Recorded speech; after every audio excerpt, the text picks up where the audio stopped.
umuntu adakunda igihugu ciwe umuntu atumva yuko nakigwanya akagipfira wose n'umukristo no mwijuru ntiyojayo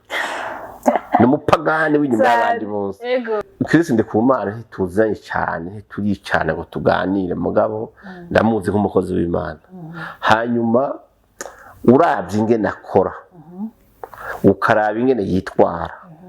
ukaraba ingene muri societe yerekana iyo abantu burya bageze ico bapfa hajya hagati muri bo baza kuri ni byiza yuko rero kuko Chimamanda n'abana bakorera Imana kandi je ndamwemera naje hari kuko hari ibinyundo akubita ku bantu kandi ugasanga bya bintu ari karavuga nukuri kandi ababikora ugiye kuraba bamwe bagahesha bamwe bakanabiheba kubera bavuga ati aramvuga mu izina aravuga ibyo ndiko ndakora bajya hari abantu bakozi b'Imana mwene barya bameze nk'abamose bo mu gihe cya kera